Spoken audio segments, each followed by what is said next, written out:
Byron, you there? There's another one on the mic. Hold on. Once I reconnect.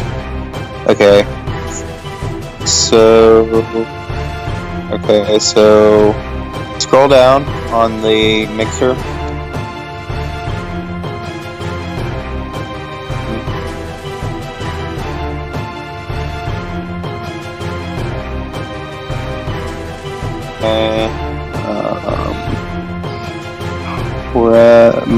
Skype and others. Okay, there it is. Press Skype and others. Mute that. Okay, hold on. Let me go to your broadcast.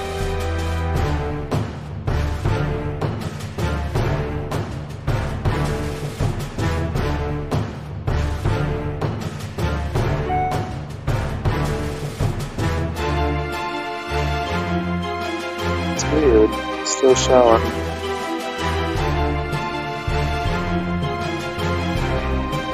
Testing. 1, 2, 3.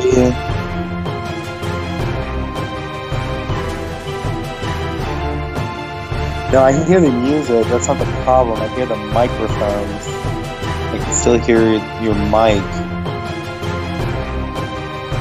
Alrighty. Yeah, hold on. Yeah, hold on. Yeah, hold on. It's probably the sunflower. Press sunflower.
Okay, so you'll be good. So don't ever unmute that. And don't ever mute that. Let me make sure. I'm gonna go back into your thing. You're starting this at 9:30, right?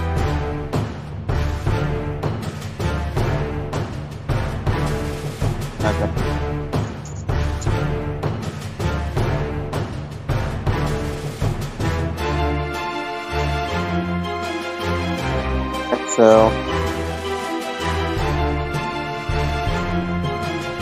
So there you go. Should be good. Whenever you're ready, just unmute those.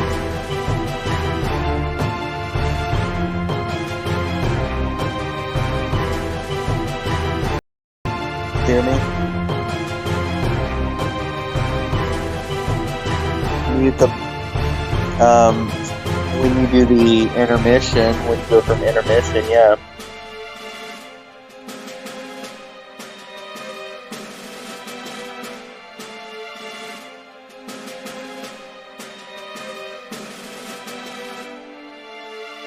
It matters right now because once we get the big microphone to work, it will.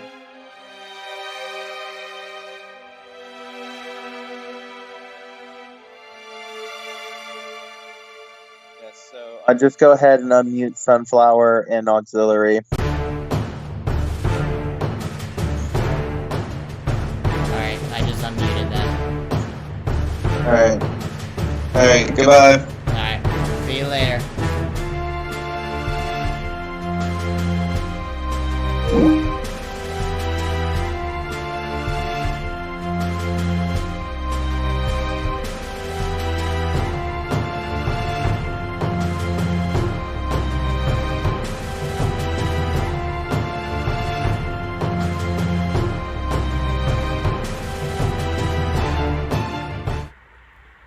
Hello everybody, welcome to this edition of the Sports Bay Show with Byron and Eric.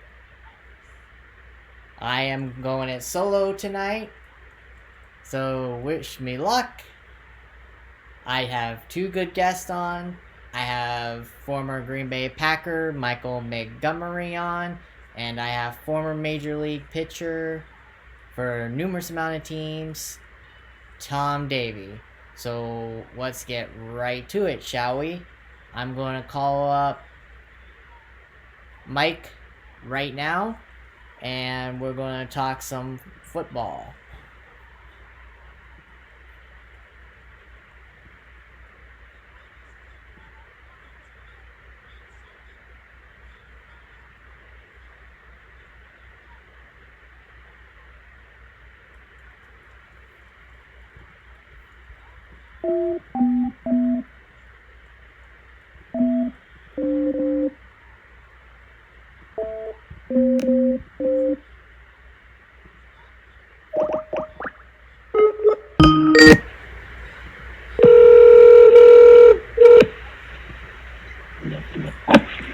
Hello.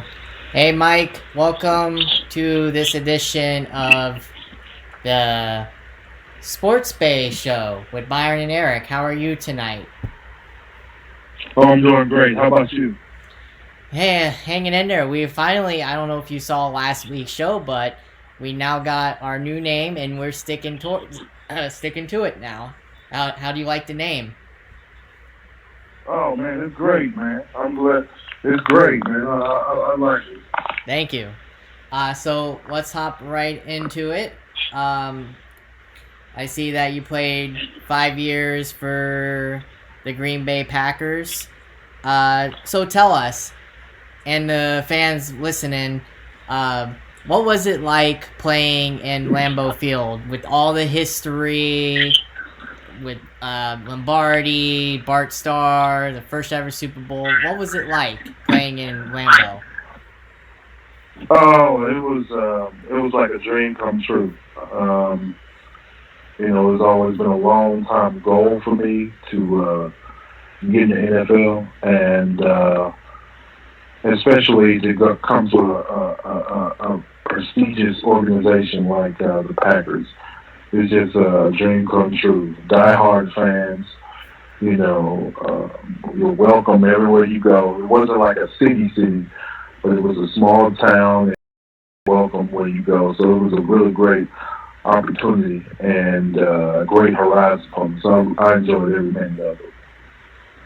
I bet. I mean, like, I'm going to be the first to admit I'm not no Packer fan, but I do love it when you guys do the Lambeau Leap. I don't know who thought of that or how that ever came up, but I just like I just like how you guys interact with the fans that way when you guys do the Lambeau Leap. That's amazing how you interact with the fans like that. Oh yeah, man, it's all love, man. I thoroughly enjoy it.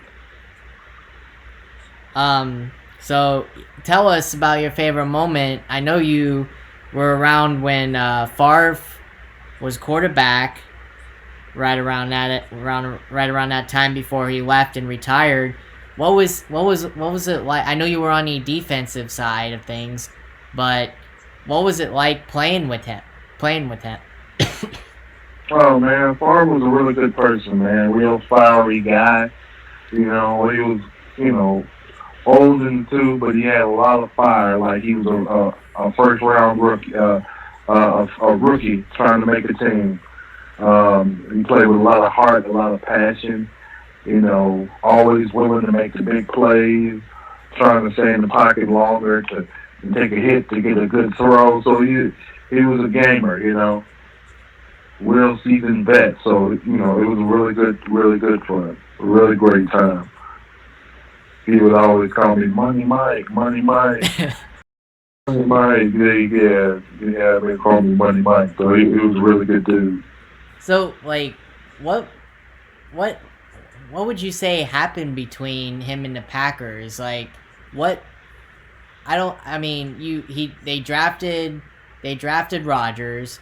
Did they just feel he couldn't play anymore, or did they have a funny feeling from your point of view that they thought he couldn't play anymore? What happened there between that relationship with them, you think? I guess just with any other team, everybody has, football is truly a business organization, and you always see instances where, a player is playing good, but they always draft another player up under him to take his spot. So it's always a business. You see, like in similar cases, with Drew Brees when he was at San Diego. He was balling for him every year, putting up MVP numbers. Mm-hmm. But then they drafted Phillip Rivers. Regardless of his playing time, regardless how he was doing, they still drafted a first-round draft pick. So, and Drew Brees still continued to play good, but they wanted to give another guy a shot. And he went on, and Drew Brees still went on to start playing really good for the Saints. So, from a standpoint, I got there because me and Aaron Rodgers got there the same year in 2005. So I was on the outside looking in, and when my career was over, I just realized it was. So I don't take it lightly, and I'm sure Aaron Rodgers doesn't take this lightly either. No, I know. I know he doesn't. With them drafting the first round. Yeah, he's got to be PO'd, but I mean, honestly, if anything, this is honestly going to light a fire up his rear end because that now he's realizing that the Packers are serious about getting his disciple. If not, he's going to be out the door, I think. I mean, do you think that way too, if he's at a high level like he's supposed to? Well, that's anybody. If you're not playing good, you're gonna get replaced.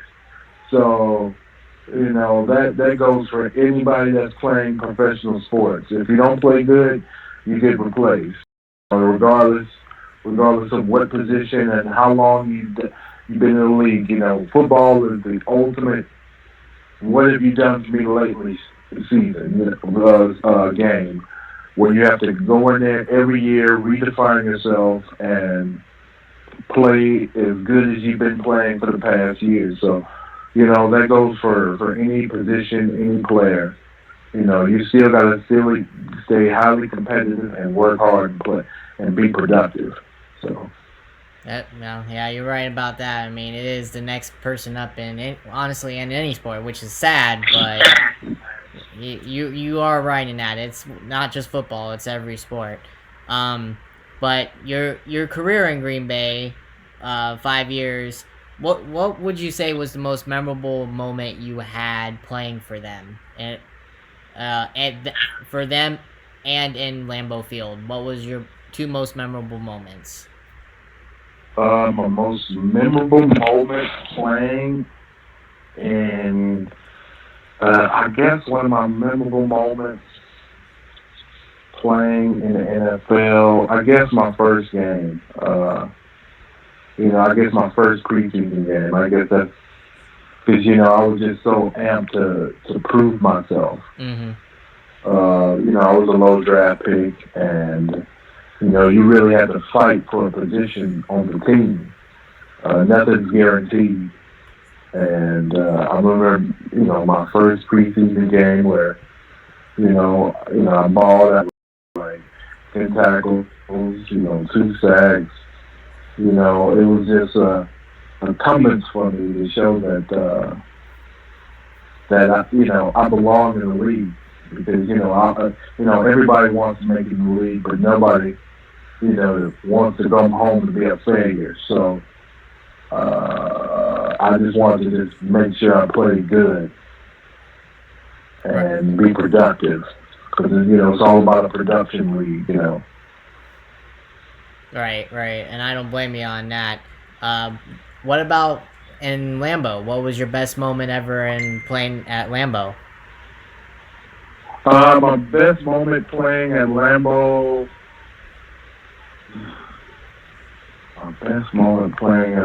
I guess when we beat the Seattle Seahawks to get to the finals.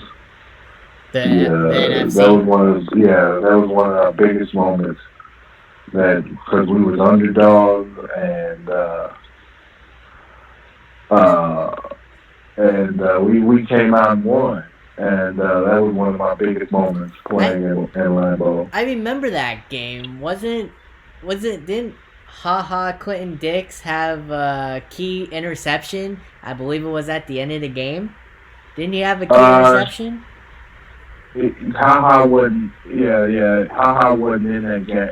This was like at least about 2007. This was okay. This is way I do before remember because I do remember the game. I vividly remember the game that you were a part of with Seattle, against Seattle. But the one I remember, okay, sorry about that. I knew it was somewhere around that area because, so sorry about that. But no worries. But yeah, I do vividly remember that game that you're talking about as well. You guys went back and forth. It was that game. That game was as physical as I can ever remember. So, I could see that being okay. Yeah, I could see that being your favorite game. I don't remember though. Who did you play in the championship game though that year? We played in the Giant. We played the Giant New York Giants, and that's when they went on and beat New England. New England in the Super Bowl. The Eli Manning. The first one. That Eli. Yep. Okay. Oh man. Now I wish you guys would have won it because I don't like Eli. Oh man. I bet you that had to put a sting in your mouth once you saw him win. I know, right? I hated it. I really hated it. But let's get into a little draft. Yeah, like you said, you were round 6 pick. Did you see yourself going earlier in the draft, or did you not care that you just were happy that you got drafted? Where did you see yourself personally going? I saw myself at least 3rd or 4th. I was coming off, first team all Big 12, and I thought, I'd done enough, played in the senior West game, East West game, and thought I'd done enough to solidify opportunity. But I know, I felt like I didn't. I had a bad performance into the NFL Combine. Mm-hmm. And I think that they told me that really messed up my chances of going. I didn't test that good in the NFL Combine, and I had heart issues. Mm-hmm. I had a heart surgery when I was my first year at A&M, and so I was hoping to be higher, but still happy I got an opportunity to to get drafted. Yeah, I feel you with that. It's a special moment to definitely get drafted, no matter which round. I mean, look at Tom Brady, for example. He was what, a 6th-round pick as well, and look what he Yeah, did in 20 years, and still going. yeah, And honestly, I hate it because now he's with the Bucks. But granted, I am a Charger fan, so But I can also say I'm a Bucks fan too. So I'm kind of disdained that he came down here, because now I can't go see my Chargers because all the bandwagoner fans and the tickets are like expensive through the yeah, roof. They're like over $200 a ticket because of Brady yeah, and yeah. Gronk. He's in a good situation. He picked a really good team to go. Is a bunch of young thoroughbred all stars. He picked a really good team. He did. I'm not going to Yeah, deny that. He did pick a good team. I mean, Grant. because because between Mike Evans and Goodwin, they both had over 1,000 yards Yeah. each, and was like 1 and 2 or something like in passing yards, and their defense is young and scrappy with with Bennett all pro linebacker. So he picked a good situation, a good situation with young thoroughbreds that's accomplished. So he's in a good situation. They just need to protect him, and he's going to make it do what it do. All they need to do is just focus on protecting that guy. Drafted well too. Yeah. They drafted well. They got a beast of a guard who can play anywhere on the offensive line. Tristan Wirth, he's going to be a stud for them.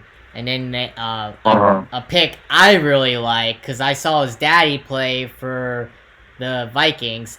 You were even on the practice. It looks like you were on the practice squad for a little bit. Maybe you saw him or in preseason. But Antoine Winfield, they drafted his kid. So. Oh yeah. He played cornerback. Yeah. So. Yeah. I mean, and plus they're saying he's been playing. He's been on football on the mind since he was 3 years old. That his son. So, I think that'll be a position for the Bucks on defense. Even though he's a rookie, he's going to be playing like a veteran because he's already been through with his daddy. So that was a good pick. Those first 2 picks I think would help him. The other ones I don't know about, but definitely those first 2 is going to help the Bucks get somewhere, I think. But yeah. I just want to know though, what is up with your? They didn't give Rodgers any help, honestly. I was watching the draft. Yes, they did do the Love pick, but they didn't do anything to really help Rodgers in the weapons game to give him more help. What do you think? Yeah. What do you think happened there? Why aren't they trying to get him help? Why? I don't get it.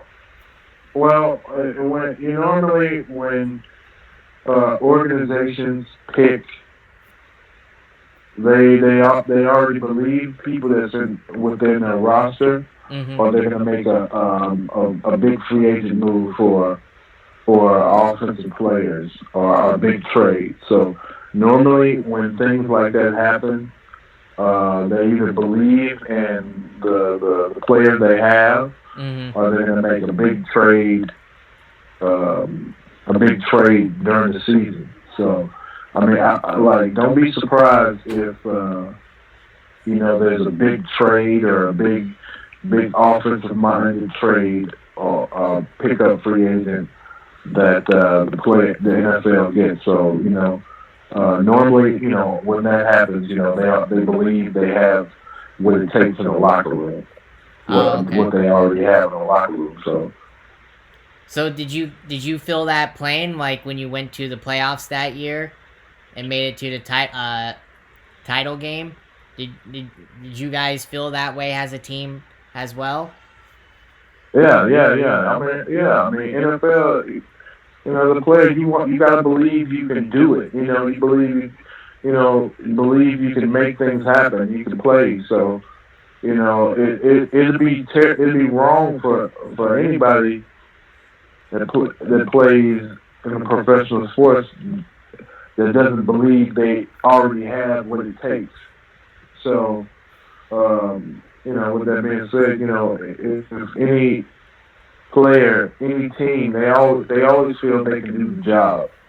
They always feel like we have enough to make things happen. So.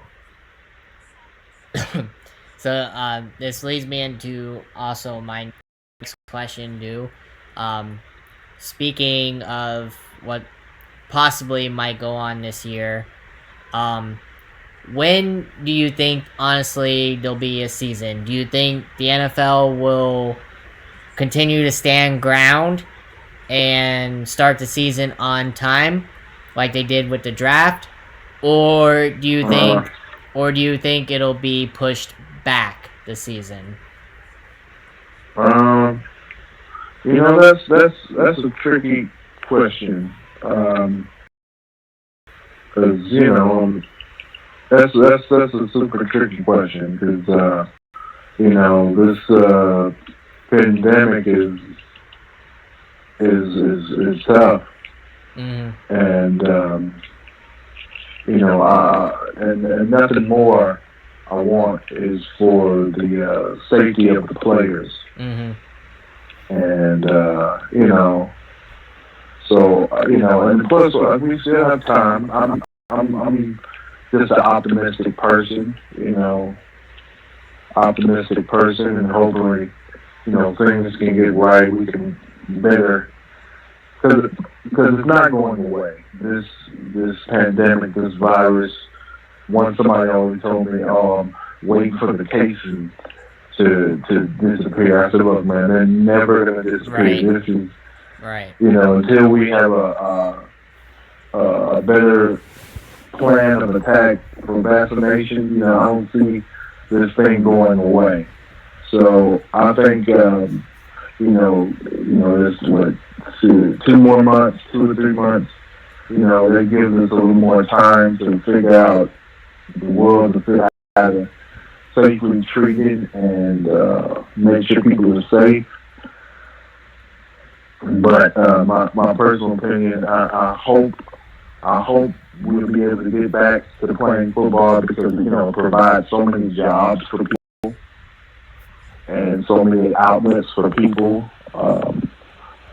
Because the world needs sports. Have something to root for, root against. The world needs it, and so I'm pushing for it. I would like to see it, but only when people are safe. I agree. I mean, yeah, it would be weird if no sports were happening this year. But I'm like you. I'm optimistic. I'm positive from all the talks I'm hearing. MLB is going to possibly be starting up. You got NBA going to be starting up here in June. You got NHL possibly starting as well in June. It's looking positive for a fact. Yes, granted there'll be no fans in seats, but I'm like you. I'm pretty optimistic that sports is going to be around for the rest of the year. I don't see it stopping them. Yeah. So, and that's something honestly that this country needs to hold everything together, because right now everything is crazy. Everybody's worried because of what they hear on national media about this virus. So, I think sports would definitely take that away from a lot of people. Yeah, exactly. So when there is a season, I'm optimistic on that. So when there is a season, we ask our football guests all the time here at the show. We're going to put you on the spot here. Who do you see going to Tampa next year in the Super Bowl, and who do you see winning it next year? I see. I see Green Bay, and I see Green Bay, and I also see Kansas City. Oh wow! Well, I think they're both in the same division. Hold on. No. They're different leagues. Oh yeah. Green Bay and Kansas City, and I see Kansas City. I see Green Bay winning the whole thing. Wow. I hope you're not. I hope you're being. So you're being. Are you being because you're a Packer? Always a Packer. Oh yeah, man. I figured that one. Man. I figured that one. Hey, I don't blame you. I don't blame you because. Rep my city, man. Yeah, I don't blame you because I'm a Charger and Bucks fan, so I want to see Bucks and Chargers in the Super Bowl. You know, the Bucks have a great chance. I mean, look, Tom Brady is one of the most gifted passers of the football. You know, I tell you, he will dink and dack you to death. He's the one quarterback that's seen it all, and he's not a guy who's going to throw you all over, but he's going to find little spaces, little open areas in the defense where he's going to just dismantle you. And, right. He's an ultimate gamer, man. I love watching him play. Right. And like I said, even though I'm not happy he's a Buck, personally, but, I mean, for what he's done, I do have to give him respect for that, for what he's done. So, but, for the fans watching at home, and listening, how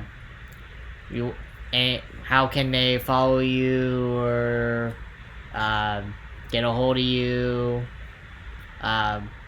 Anything you want to share out, and Facebook, Instagram, etc. Yeah, you can follow me on Instagram. I am 96GB, or Twitter. I am 96GB. So those are my two social media handles I'm on. Facebook, Mike Montgomery. So anyway, but I really enjoyed it. I really enjoyed the show, and I definitely enjoyed it too, and I want to definitely have you on again once there is football to be played. I would love to have you on again, and as many times as you want to come on. Oh yeah, exactly. Yeah, so I mean, I just, like I told you in text form, I appreciate everything. So I'm just glad you guys have time to help me out. So no problem. All right, Mike, you have a good night. Stay safe out there. Stay safe. All right, you too, brother. Have a good one. You too. Take care. All right, take care. All right, bye. Michael Montgomery, everybody. Great conversation. Longtime Packer. Played with Favre. I mean, you can't say much about him. I mean, playing with Favre. I mean, not many people do that. So I want to get into our next guest. Tom Davey, former MLB pitcher, along with numerous amount of teams. I'm going to give him a call now.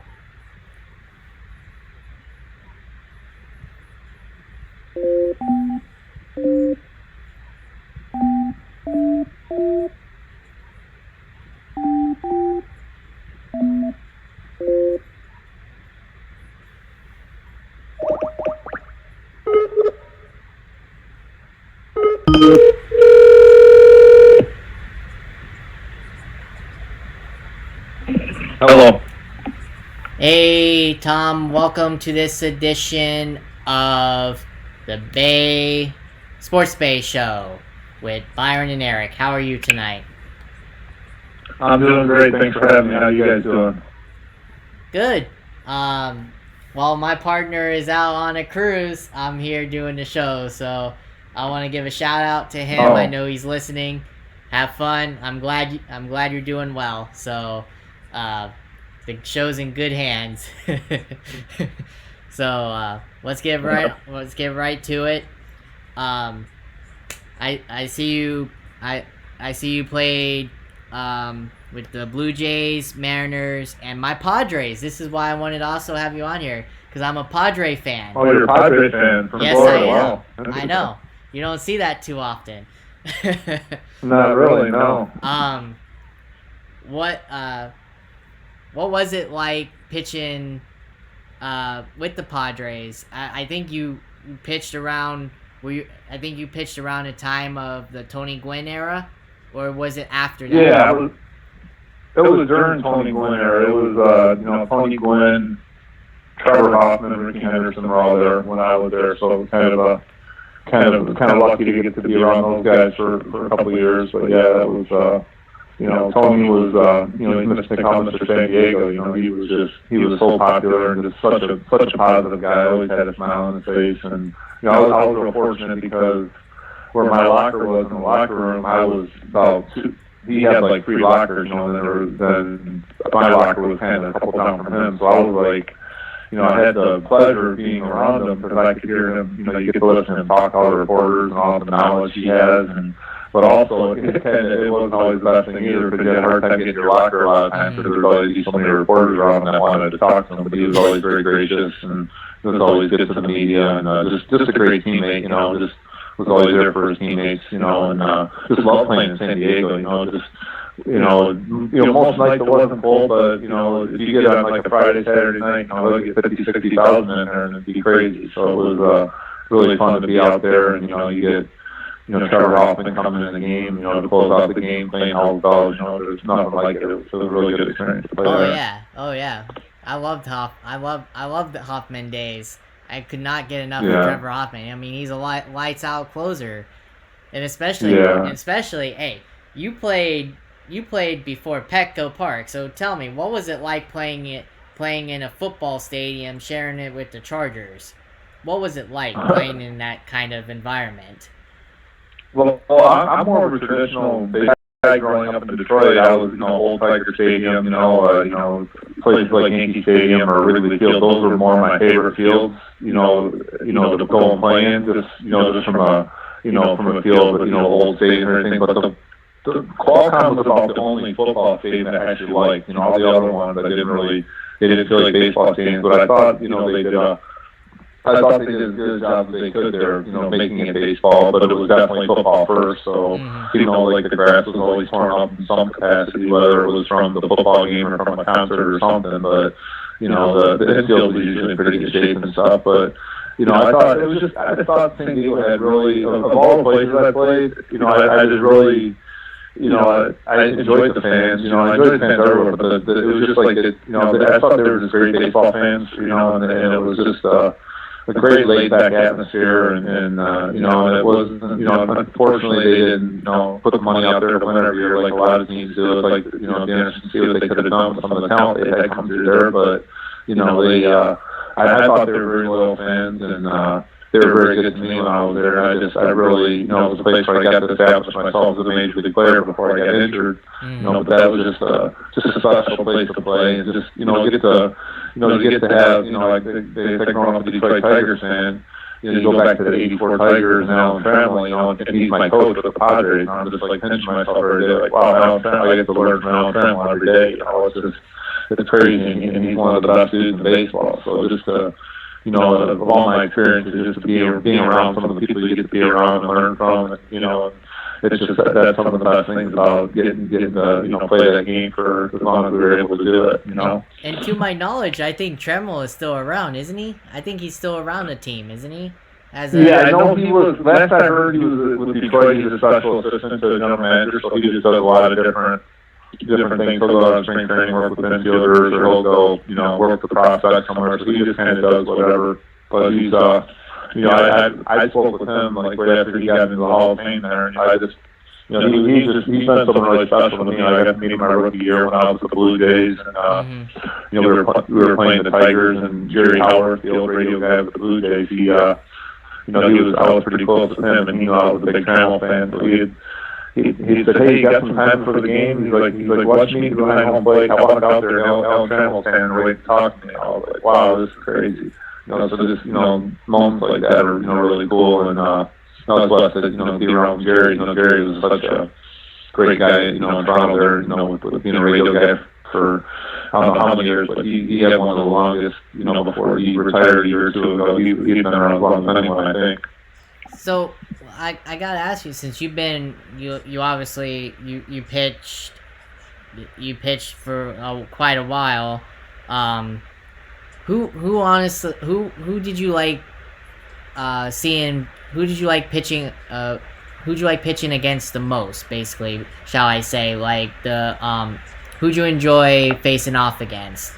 Like the other. I like facing power hitters because I was a power pitcher, so I wanted to go out there and throw as hard as I could and try to blow whoever was away. So for me, I wanted to face like Ken Griffey Jr., Barry Bonds, and guys like that. I didn't, like for me, guys I had success with, that were really good hitters, like guys like Edgar Martinez, who will be in the Hall of Fame this year. Jeff Kent, he was a heck of a hitter. Guys that I didn't do so well against, like Gary Sheffield, he just absolutely owned me. I had a hard time against him. For me, I would have a hard time against more like the contact hitters. Usually power hitters I matched up well against, but it was just like, I got to face Barry Bonds several times. He never took me deep, so that was kind of a victory in itself. He got to see a lot of me once, but that was about it. So I was happy to just not give up a home run against him. So yeah, speaking but of he was probably, I would say from all the hitters I faced, he looked like when he was standing in the box, like he looked as fearless as any hitter, and he looked like he could handle. Most hitters, when you see him come up there, you feel like I can throw this pitch, or I can throw that pitch, or I can throw several pitches. Like to him, I didn't feel like there was any pitch that he couldn't hit, but I just had to hope he didn't quite square it up, because he was that good then, and like really Ken Griffey Jr. too. When I was facing him, he was one of those guys. He was just really, he was a tough out. He was one of the best when he was in his prime. So speaking of then, since you said you loved enjoying hitting throwing against, besides Bonds, you already hit on that, but those guys. Funny. Well, the guys that are steroid guys, because I assume a lot of the guys that we don't know are steroid guys. I assume a lot of them are. The way the game was, I just assume a lot of the guys that didn't get caught, I just assume a lot of them were on it, just because of, just the way the game was going. I just think a lot of guys were doing it that people didn't know. But the guys that got caught, I would say probably like, let me see, I'm trying to think. I never actually got to face McGuire. There were several times when I was with the Padres where I was getting ready to come in to face him, and we had a lefty, Kevin Walker, who was actually pitching really lights out at the time, and he kept him in both times to face him, so he got him out. So, trying to think who else. A-Rod, I only faced him. I only faced A-Rod once. I struck him out on 3 pitches. Canseco, I faced him a couple times. He didn't get any hits off me. Sammy Sosa, he got one single off me. I think he's like 1 for 4 off me. I don't think many of them did that well against me. Hey, see, more power to you. That just proves you were a good pitcher.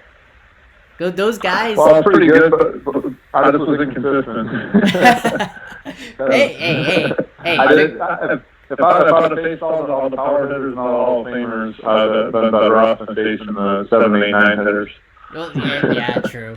But hey, how I see it, you got through the main guys. You got through the guys that are steroid guys, 500, 600 home run hitters. I mean, so they didn't do well for you. Sure. So plus, that's a plus to add to you. Albert Bell was another guy too. That's another guy. He was a steroid guy.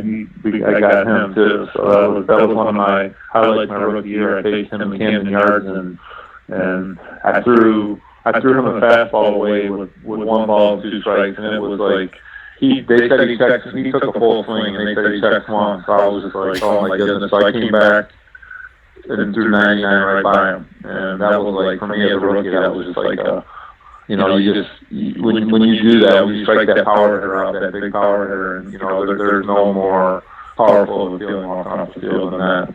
So who besides from, I know you're a baseball fan, obviously, like I am, because you played the game, but who was your favorite pitcher in that era that you like to see, or that you went up against on the other team? From the other teams? Yes. I was always, like some of the guys I liked, and coming up, I really liked Pedro Martinez. I just really liked the way he pitched. Mm-hmm. He was someone that, Kevin Brown back in the day, pitched Padres, Dodgers. I'm sure you remember him. Oh yeah. I really liked his style. I love Randy Johnson's style. I was a big Roger Clemens style. I've been a Roger Clemens fan. I mean, he was, much different style than my kind of pitching, but, I like power pitchers a lot, but as I got to play a little longer, you get to play alongside a guy like Trevor Hoffman, and you see that he's throwing 87, 88 miles an hour, and he's breaking bats, so it's like to see him go out there and change speeds and use that change up and locate his fastball, you start to realize, like, hey, I don't, even though I throw this hard, I don't have to throw this hard. There's other things I can do. So it made me realize a little more that I could start trying, because for years I tried to work on change up, but I never really committed to it. And that's when I really started committing to it. And he helped me out with that. But it took me a good 3 years after committing to it to really get it. But that's one thing I kind of kicked myself for, is not committing to that earlier. I wish, probably been a little easier on my arm than throwing. I threw a lot of breaking balls when I was in the big leagues, and I think that took a big toll on my arm. Now, I gotta ask you, because your time with the Padres, I know that Bruce Bochy was the manager, and he just retired last year, I think it was. Now, How was he as a manager when managing you guys? Because I know he led them to the Padres to that World Series in '98, which unfortunately we lost to the darn Yankees. But how was he as a manager? He's the best manager I ever played for. I think he's not like most. He's not the guy that's gonna come and have many conversations with you. He's the kind of guy when he says something, it means something. So you better be paying attention. But he wasn't usually a man of many words, So I felt like, when I went to the Padres, I got traded from the Mariners, and after walking in his office the first day, and him giving me a vote of confidence that, he was going to give me that opportunity to pitch in that setup role and, hand the ball over to Trevor, and I was like, wow, that's quite a job, to be able to do that, so to know that he had that confidence in me, and I went through some, my first year, it was pretty successful there that last month in September when I got traded there. But the next year, I had some, I had about a month or so where I had some, a couple rough outings, but he kept throwing me in there, and, he called me in, and, kept told me his confidence in me, and, I just felt like he was, the players really respected him as a manager. They never second-guessed him, and he was very well liked by his players, and then, to see him go to San Francisco after having those championships, I was always rooting for him. I just was always wanted to see him win a couple of them. You gotta think that, hopefully he might be a Hall of Fame guy one day. But, I think he will be. Has he won 2 or 3? What has he won? He's won I think he won 2 with the Giants. 2 with the Giants, yeah.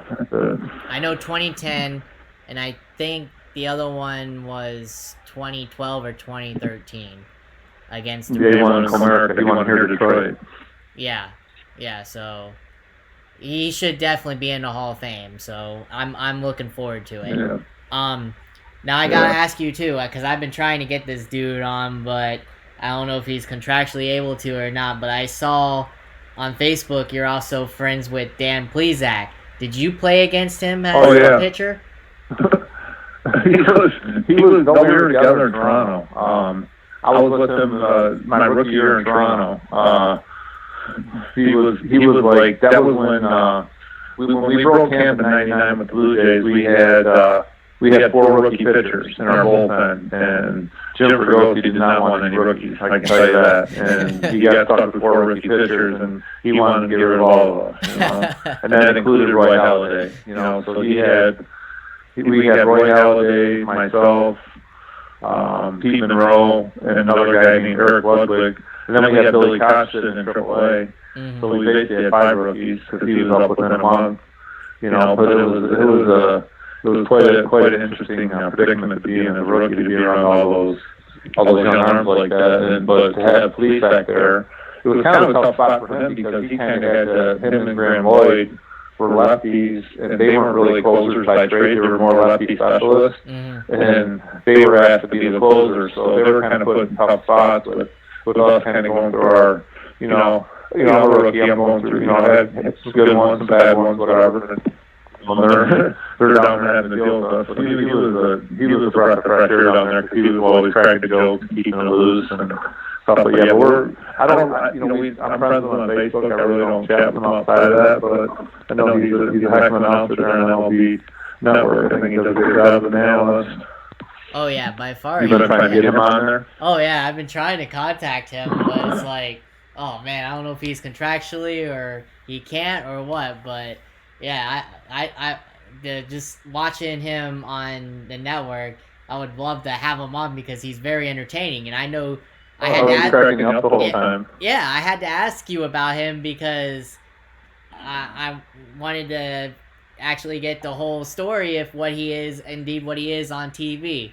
Very comedian. Yeah. So, but yeah, I've tried. So sometime down the line, maybe. Who knows? He's probably pretty busy with that MLB Network. Oh yeah. Too, sure. Yeah. But yeah, let's now get into a little baseball talk. Now, what do you think will be the time frame that we actually get a season going? Do you think we will actually have a season, or do you think the players will not allow the players union to work something out with the owners and commissioner? Where do you see that butting heads, or do you see them butting heads? I don't know.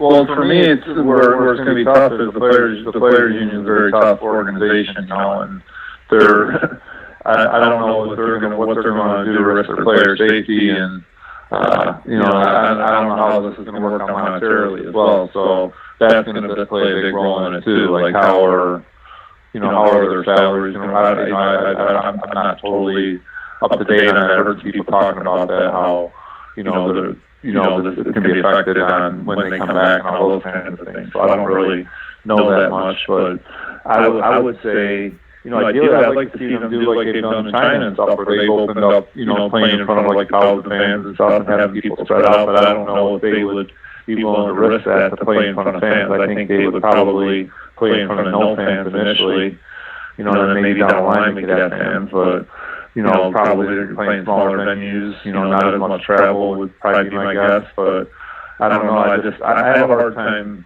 thinking people aren't going to have their own hometown, go to their hometown stadium and watch their teams, or, I don't want to see the Chicago Cubs playing in Arizona, playing their home games, so it's just kind of, me being a traditionalist, I just assume my team play at Comerica Park in front of no fans, then they'll play in a controlled environment, and wherever they're talking about Disney or wherever they're talking about going, I don't know. Yeah, that was part of they've been throwing a lot of ideas out there. The latest one is where you would have the divisions lined up to face each other. You would have, say, the NL East face off against the AL East down here in the spring training complexes, Florida.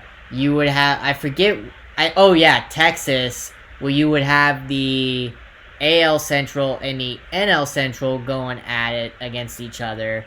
I believe the place was said to be at the Rangers' new stadium over there. in Dallas, and then in Arizona, as you said, for the NL West and AL West teams. Do you like that idea, or I mean, I personally, I mean, I want to see baseball, but I don't know if I want to see that.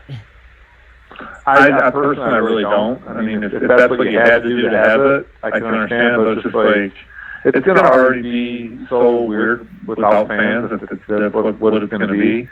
Now you're going to throw them in small stadiums with, and then you're going to have all the same teams playing in the same stadiums, and, and you're going to have all these players are going to be commingling with each other, and you don't think they're going to find somewhere to go or something to do, or, all of a sudden, I don't know. I just think it's. I don't like that at all. I just think you have to. If you do it, you got to do it. The home stadiums, but I don't think they're going to do it that way.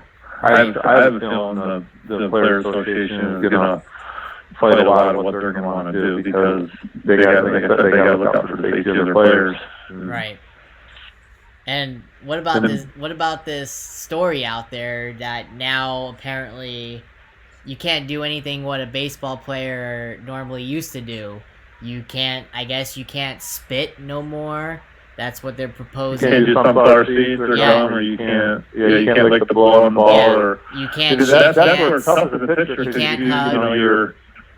you're going to get fluids on the ball regardless. So if for me, I'm a sweater. So if your hair, you rub your hands through your hair, your arm, or whatever. I mean, you're gonna get fluids, body fluids on the ball. So I don't know how you. I know they said each pitcher is gonna have their own ball, but hey, if I pitch the ball and I got my whatever I have on my body all over it, and if the ball hits the second baseman and he picks it up, then he's gonna have whatever's left of it. But I don't know. I think it's all too much. In all honesty, I think at some point you just got to get out there and live your life and play again. And right. It's just. I think it's just too much. Personally, I think they need to be back out there. I mean, if New York just opened it up for teams to have training camps, I just saw that. Why can't you play? Why can't you play? Right. And New York is one of the worst states. I mean, come on. Right. It's a joke. I agree. It is. It's crazy. I do want to end you off on this. I saw you also played in Japan. Were there any big names from former players in the MLB that you played with over there in Japan? Okay, so some names you may know. I think he was a former Devil Ray, not Ray. Andy Sheets. Okay, yeah. I don't remember that name at all. He was my teammate with the Carp. He had a lot of success over there. Trying to think who else. Gabe Kapler was over there for a little bit. He didn't do very well. Yep, I remember him. He didn't do well at all. Tuffy Rhodes, who was probably the most successful foreign baseball player ever to go over there. I don't know if you remember that name at all. He had almost 500 home runs over there. Yep. I think what are the big names? Most of the guys that do well over there aren't the big, or guys that have less than a year, less than a couple of years in the big leagues, and somehow they learn that style of baseball, and because really it's a weird style of baseball for so if you're a big power hitter here, you're not getting anything to hit. They're not going to give you many fastballs. It's going to be a lot of inside stuff. You're going to get hit a lot. You're gonna. And it's just going to be a lot of crap, So you have to learn to be a really good off-speed hitter. So usually those career, those hitters that were like, not guys, say guys that hit weren't always home run leaders on your team, AAA teams or AA teams, but they still could hit 10 or 15 home runs. Usually guys like that can go over there and hit some home runs because the stage is a little smaller, and and if they can handle off-speed stuff, I heard Orestes Estrada is going to get a statue over there. I heard he. Is he really? Yeah, he was another former Devil Ray. So yeah, I guess he was an icon over there. I guess I don't know what his stats were, but I hear him all the time on the Rays network saying how he is a They love him. yeah, how he's a god over Well, there. I think he helped contribute to the game there too. Like I think he gave back too and stuff. So I don't know. You know, I think how you're perceived when you leave their help. I'm pretty sure he was there at a time where they were helping and Right. Helping teach the game and all that kind of stuff. You know. So is it honestly different than pitching here? I mean, tell us about that. I'll tell you right now, it's if you had to compare like Major League Baseball, Japanese baseball, and AAA baseball, I think Japanese baseball is way better than AAA, and nothing close to Major Leagues. Nothing close because those guys that are good in the Major Leagues are so good that nobody can play on their level. The guys are that good, but the guys in Japan are just. It's a different style of baseball. It's more conservative style, more bunting, more, there's not as many chances. They're not going to try to steal as much. They're not going to try to, man on second, a single the outfield. They might not try to score, because they don't want to get the guy thrown out. So it's not, so it's kind of from that standpoint, it's a little different game, but it's the pitchers, I mean, they're very precise, they're not as good at velocity, but better control. A lot of good off-speed stuff, so the player's a little smaller, velocity's maybe a little slower, not much. Some guys, they do have velocity, but, but all in all, it's the same game. They're good players, and it's real quality baseball. I mean, when I first went there, I was just like, I'm like, seeing like these guys are little, you take them for granted a little bit, and you're like, wow, they're pretty good. They can hit the ball around pretty well. You think they're just flat hitters, but they're not. I mean, they may not have the power of some of the big league guys, but if they want to drive the ball, they can. But they're more back control guys. They're looking to, hit the ball a certain way or whatever. I mean, it's just a different style of baseball. But it was really good, and I loved my time there. I mean, I was there for 6 seasons, and unfortunately, never got to play in the playoffs or anything there. But you got to, you're only allowed to have 4 non-Japanese on every team. So you get to be real close with your foreign guys and the non-Japanese players on the other teams too, because you don't.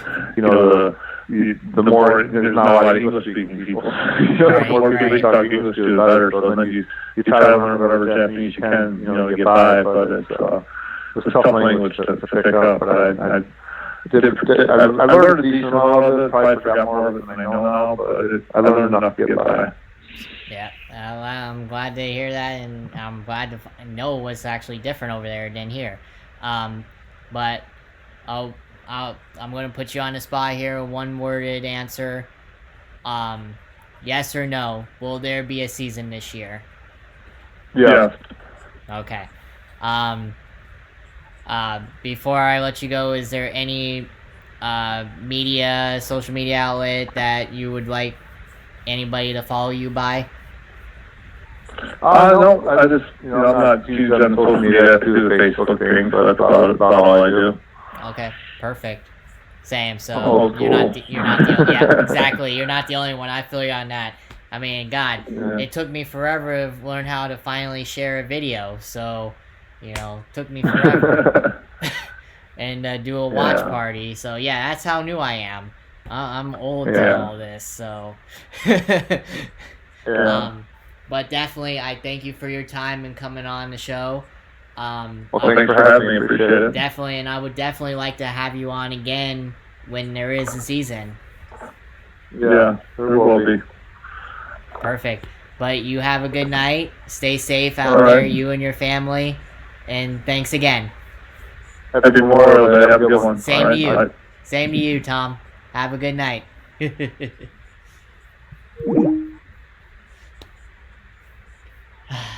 What a good conversation. I'm glad I had this talk with Tom Davey. I knew he would distinguish what I wanted to figure out about Japanese baseball and MLB, what the difference is.